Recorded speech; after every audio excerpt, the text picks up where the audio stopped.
Hi guys, I'm just marinating my chicken. I wanna grill this whole chicken. And now, come with me. Potato muna. Ayan. Na-serve ko na yung potato ng olive oil at saka oregano. Kasi di tayo magra-rice. Kaya, ayan. Potato on the side.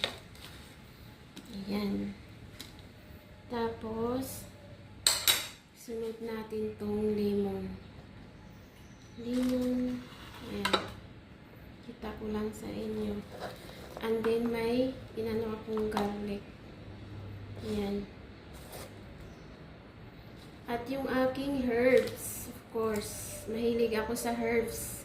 Kahit may oregano na yung potato ko, meron ako ditong fresh basil. Ayan, basil. Just put it. Kasi lulusaw din naman yan mamaya pag na-bake na yung chicken.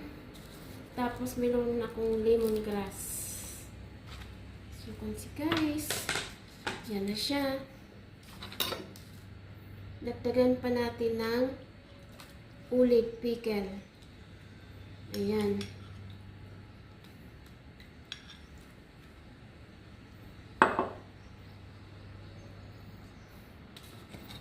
Tapos, ayan ang oregano.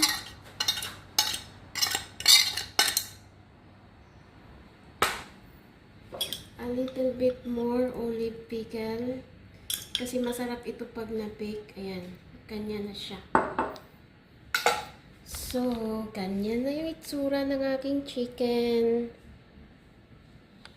Tapos, ibibake ko siya ng 1 hour and 45 minutes.